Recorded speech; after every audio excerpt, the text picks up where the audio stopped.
नमस्कार, जय श्री कृष्ण। कल तक हमने श्रीमद् भगवत गीता के पहले अध्याय अर्जुन विषाद योग को पूर्ण किया, जिसमें हमने 1 से 11 श्लोक तक दोनों सेनाओं के प्रधान प्रधान शूरवीरों की गणना और सामर्थ्य का कथन सुना। 12 से 19 श्लोकों तक दोनों सेनाओं की शंख ध्वनि का कथन सुना। 20 से 27 श्लोक तक अर्जुन द्वारा सेना निरीक्षण का प्रसंग सुना। 28 से 47 तक के श्लोकों में मोह से व्याप्त हुए अर्जुन के कायरता, स्नेह और शोक युक्त वचन सुने। आज दूसरा अध्याय सांख्य योग शुरू होगा। इसमें हम इस दूसरे अध्याय के 1 से 10 श्लोक तक अर्जुन के कायरता के विषय में श्री कृष्ण अर्जुन का संवाद सुनेंगे, जिसके हम आज शुरू के 5 श्लोक पूर्ण करेंगे। और मैं आप सभी से आग्रह करता हूं कि आज से जो उवाच और श्री कृष्ण भगवान के जो उवाच होने वाले हैं उनको जरूर सुनिए। आपकी जिंदगी में बहुत बहुत लाभ होगा। चलिए तो शुरू करते हैं। जय श्री कृष्ण। श्री परमात्मने नमः। श्रीमद् भगवत गीता के अनुसार सांख्य योग ज्ञान यानी कि नॉलेज और विवेक मतलब कि पेशेंस का मार्ग है। गीता सिखाती है कि सांख्य योग जीवन का अंतिम लक्ष्य स्वयं के वास्तविक स्वरूप को महसूस करना है, जो कि शाश्वत है, अपरिवर्तनशील है, भौतिक संसार की सीमाओं से परे है। चलिए शुरू करते हैं पहला श्लोक। पहला उवाच। संजय कहते हैं, तथा कृपया विष्टम अश्रुपूर्णाकुलेक्षणम दंतमिदम वाक्यम उवाच मधुसूदन।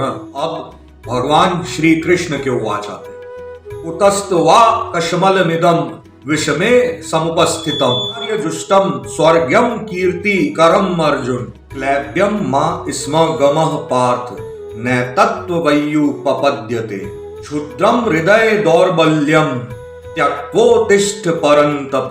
अब अर्जुन के उवाच आएंगे, जो अर्जुन और श्री कृष्ण का वार्तालाप चल रहा है। अर्जुन कहेंगे, भीष्महं संख्ये द्रोणम च मधुसूदन इषुभिः प्रतियोत्स्यामि पूजार्हा वरिसूदन गुरून् हत्वा हि महानुभावान् श्रेयो भोक्तुम भैक्ष्यम पीह लोके त्वार्थ कामांस्तु गुरु निहैव जीय भोगान रुधिर प्रदिग्धान। यहाँ तक पूर्ण होते हैं हमारे श्रीमद् भगवत गीता के दूसरे अध्याय के शुरुआत के 5 श्लोक। ये अब इनका व्याख्यान सुनते हैं।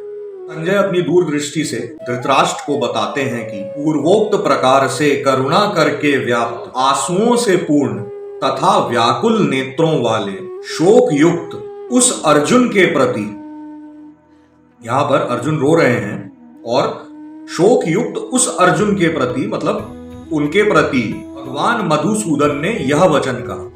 रोते हुए अर्जुन के सामने अब श्री कृष्ण भगवान ने ये कहा। चलिए अब सुनते हैं श्री कृष्ण वाच का व्याख्यान। अब श्री कृष्ण भगवान कहते हैं, हे अर्जुन, तुम्हें इस विषम स्थल में ये अज्ञान किस हेतु से प्राप्त हुआ? मतलब ऐसे स्थल में, युद्ध स्थल में और ऐसे समय में ये ज्ञान कहां से प्राप्त हुआ जो सब ये अर्जुन कह रहे हैं।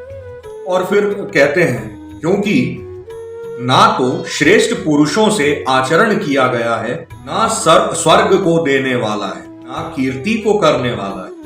इसलिए हे अर्जुन, नपुंसकता को मत प्राप्त हो, यह तेरे योग्य नहीं है। हे परंतप, तुच्छ हृदय की दुर्बलता को त्याग कर युद्ध के लिए खड़ा हो।